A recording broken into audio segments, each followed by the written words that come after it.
So joining us now to talk more about today's surging market and what this push higher means for you and your money is Joe Duran. He's CEO of United Capital Financial Advisors. Good to see you, Joe. Welcome. Good to see you again. You know, it's been a very good year, and I think that's an understatement for stocks, and it doesn't seem as though things are slowing down anytime soon, given what we're seeing in the markets today, especially. How do you feel about it, and how much further do you think we have to go? I think there's very little reason to not see it go higher, except for one thing. What I'm seeing is a big reduction in the amount of risk that people are concerned about. And I always worry about that. You actually make the most money when people are most afraid and have the highest risk when people are least afraid. And what we're seeing right now is very typical of a melt up, which is ignoring fundamentals like the fact that most of the earnings growth is not coming from revenue growth. And what we're seeing is multiples expanding significantly faster than earnings. And that is a concern. But I think what the Fed has said is if there's weakness, we're going to give you more money. And as soon as that happened, it's basically removed a lot of the concern for individuals. And so I think the more we go without a little bit of a pullback or a settling in, the higher the risk is that the pullback will be more meaningful. So people are being very lulled into a complacent state, which is always a little bit dangerous. I sense from what you're saying there, what you just said, and sort of reading between your words, that you are concerned that this market is too highly priced, too rich right now to be shoving chips onto the table.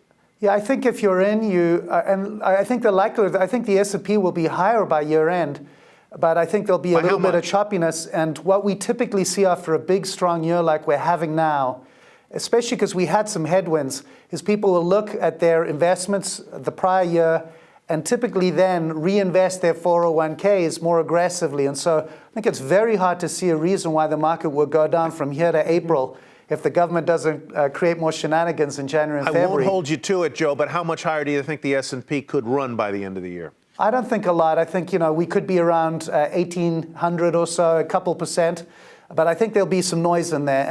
And again, as long as the Fed is supportive, and my concern is what happens afterward, because we're not seeing the overall growth. And I always, since we take care of people's entire net worth, whereas tend to lean on the more cautious side of things. Right. You mentioned Washington briefly, and for a lot of the people that we talk to, one of the concerns is the fact that we're going to relive some of the issues that we saw just a short while ago in Washington, that there's still this dysfunction in Washington. Could that be the type of external shock that would trigger a market sell-off? Yeah, I don't know that that's necessarily the one, because I think we can all bet that they're not going to do anything until, again, we're at the deadline.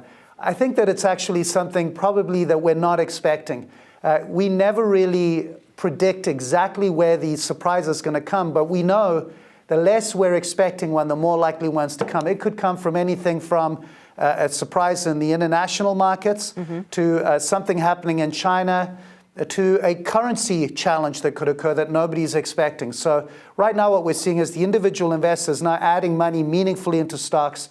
That's not always a good sign, unfortunately. So for now, yes, I think we're going to have turbulence at the beginning of the year when they do all their saber rattling. But the Fed has said, we don't really care what the government does. We're going to support this market. And that basically implies they're not going to be doing anything for quite a long time. So very quickly, if people are putting some money to work, where should they put it to work intelligently? Growth and value, or value? And if so, which? Quickly. So for me, growth, because you want companies that are growing their revenues, A, and then B, companies that generate revenues internationally. The emerging markets, the international markets, they have a lot more growth to come, and they haven't had the run-up we've had. So emerging markets and international look quite interesting here. Joe, thank you so much. Thank you very much. Joe Duran, CEO of United Capital Financial Advisors.